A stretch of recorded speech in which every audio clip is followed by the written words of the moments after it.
Welcome to this edition of the Weekly Dose, Challenge Your Perspective. This is Patrick Dare in Washington, D.C.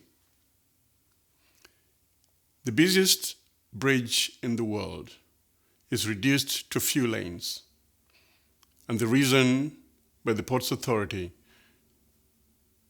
is research on the traffic pattern, the traffic flow. On the surface, this sounds plausible. But the question is the timing. What necessitated this research at this time? At a time when students are going back to school, at a time when there's heavy traffic, and for this long. In fact, it's later discovered that a patient who needed help, who later dies, could not be reached by the emergency vehicles because of the traffic jam.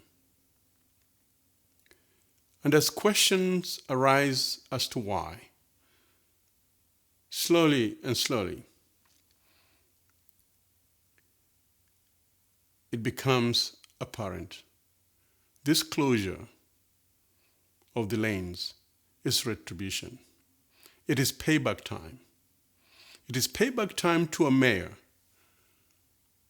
who refused to endorse the popular Republican governor who gets reelected in mostly a Democratic state of New Jersey. It is discovered that the top administrators, the aides, the closest people to the governor are talking back and forth about why they must close lanes to teach this mayor who did not endorse this governor a lesson. Now, the culture in this country is that whatever it is questioned. Nothing is left to doubt. The media, if you turn on any channel, it is this story. Questions to why, how could this happen? Where did it come from? Who authorized it? Why did they authorize it? Even for things that seem to be good for the society, there is question about it. Now in Kenya, it's the opposite. A lot of things are swept under the rug. And those who dare question are labeled. They must be traitors. They must be sponsored by somebody, somewhere, with ulterior motive. We see the current situation where the standard gauge railway from Mombasa to Nairobi to Kisumu is being said to cost the government much, much more than a benchmark from a neighboring country, whose railway line mileage is over 200 miles, but whose cost of construction is half the cost of that in Kenya. And when an MP, Mr. Alfred Keter, who is actually aligned to the Jubilee, a URP party member, questions this, he is labeled as a traitor. That somebody must sponsor him somewhere. Some contractor who did not get granted the contract is sponsoring him. His wealth is questioned. And this all in an attempt to intimidate him.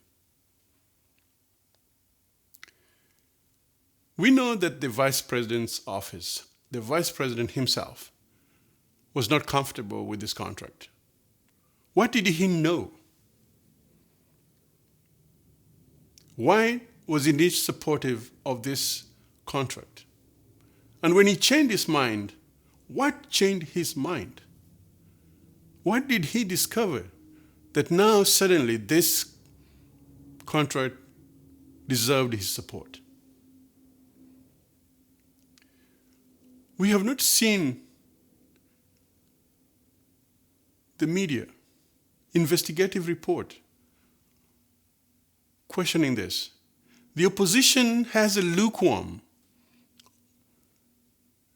opposition to it.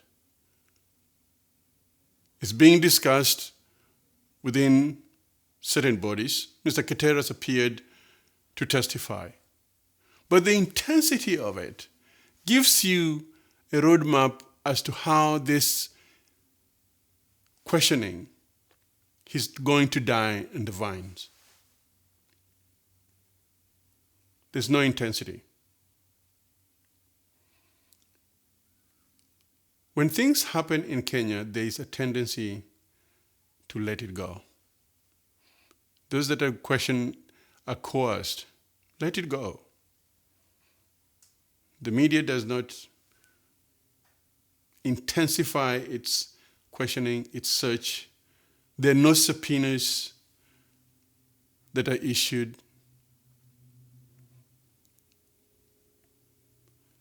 And time after time, the society suffers. Those that do this get bolder and bolder. Allegations are made that are serious. And within a few days, after squabbles here and there, after accusation of political witch hunt, it dies. When a prime minister, a former prime minister, accuses the KDF of having handed in the win to the Jubilee government, what does he know? What is the information that he has that make him make these allegations? Is it true? There has to be questions. He has to be brought to question as to why. When he alleges that the chief justices were bribed, there has to be some investigation into that. When a vice president questions what his government is doing, there has to be question about that. When the community questions as to why this vice president charters a plane and spends so much money, there has to be question about that.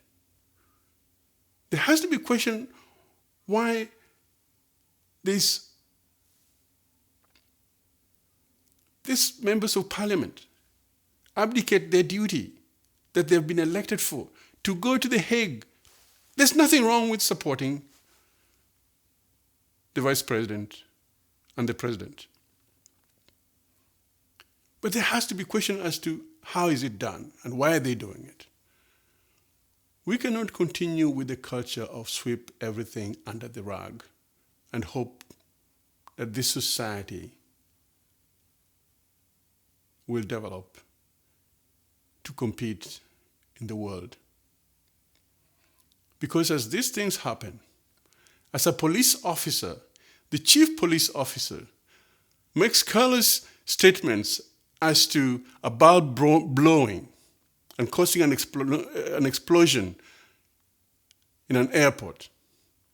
He must be questioned as to where did he get in his information so immediately? When a committee disqualifies a terroristic act and says that everything has been resolved, there has to be some question as to what is their motive. We're sweeping things under the rug again. And this, I believe, is wrong. For the long term, it eats at our society, it eats at our morals, it eats at our soul.